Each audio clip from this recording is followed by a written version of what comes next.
Wakil Presiden Republik Indonesia, Ma'ruf Amin melakukan kunjungan kerja di Kabupaten Fakfak, Papua Barat. Kunjungan melihat langsung proses produksi pengolahan pala tomandin di Rumah Produksi Papua Global Spice. Wapres berkeliling melihat secara langsung proses produksi pengolahan pala tomandin yang sedang dilakukan oleh para pekerja, hingga hasil akhir dari pengolahan kekayaan rempah yang tumbuh dan menjadi kebanggaan masyarakat Fakfak ini.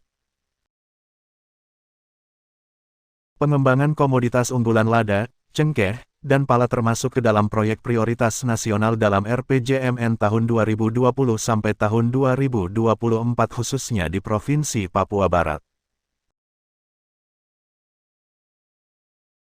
Pemerintah daerah Papua Barat bekerja sama dengan Kedutaan Besar Britania Raya di Jakarta dan U.S. Agency for International Development (USAID) di Indonesia dalam melakukan kolaborasi melalui proyek The Green Economic Growth (GEG) for Papua. Program ini telah berjalan dari tahun 2017. Wapres sangat mengapresiasi proses pengolahan pala yang dilakukan secara modern sehingga mampu menghasilkan hasil produk yang berkualitas. Selain itu, Rumah Produksi Pala Tomandin yang berada di bawah Papua Global Spice ini bekerja sama dengan Kedutaan Besar Inggris dalam pengadaan alat pengeringan sehingga mampu mempercepat proses produksi pala dan memperbesar potensi ekspor.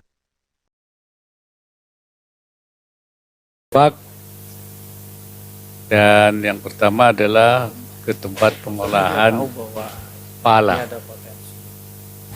Di tempat ini pengolahan pala sudah dilakukan secara lebih modern, ya, dan menghasilkan lebih berkualitas karena ada bantuan-bantuan dari pihak lain dari UK ya, yang antara lain terdiri dari pengeringan.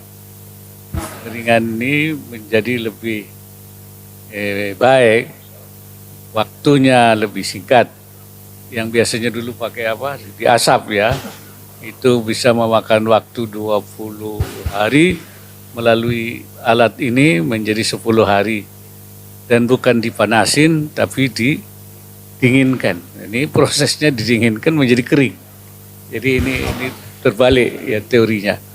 Tapi menjadi lebih bagus kualitasnya, pengeringannya, dan juga waktunya lebih singkat. Dan model seperti ini juga sudah dikembangkan ke masyarakat. Ya. Kemudian pengolahannya juga sudah dilakukan, baik menyangkut bunga palanya. Ternyata pala itu semuanya tidak ada yang terbuang. Tadi saya lihat ada bunga palanya, ada biji palanya, ada batok biji palanya juga diekspor. Palanya pecahkan, kemudian diekspor, dan pala yang paling bagus, yang koplak namanya itu ya, pala kocak itu justru tidak diekspor, itu dipasarkan di dalam negeri dan harganya lebih tinggi. Diekspor itu yang lebih jelek kualitasnya dan harganya lebih murah. Jadi yang lebih tinggi kenapa tidak diekspor? Karena masih terlalu tinggi, ya, ya gitu. Jadi kulitnya itu ada buat apa tadi? Parfum, ada buat apalagi itu manisan, ya buat. Jadi nggak ada yang dibuang. Jadi kulitnya, kopaknya, bijinya.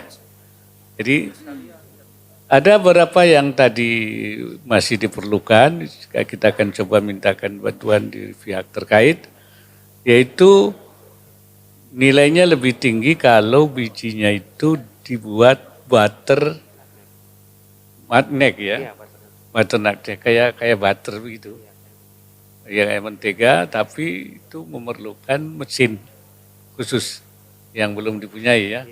Ya kita akan coba nanti bicara dengan pihak terkait supaya itu bisa dipenuhi sehingga bisa membuat butter magnet itu. Dan di samping itu harapannya model seperti ini bisa dikembangkan lagi karena sebenarnya produknya masih besar ya. Iya.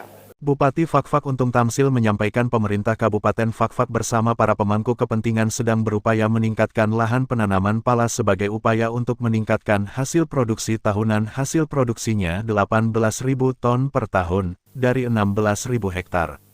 Iya, kita kalau produksinya 18.000 ton per tahun.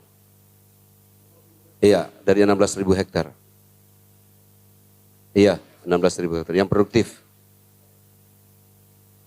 Iya, minta dibesarkan lagi. Jadi sementara ini kita lagi memprogramkan untuk menanam kembali terus. Jadi lahan-lahan yang tidur, yang kosong kita lagi mendorong. Tahun ini kita juga sudah mulai program melalui karena lebih banyak pohon pala ini adalah orang asli Fakfak, keluarga kita yang ada di Fakfak, sehingga kita dorong melalui sumber dana otonomi khusus.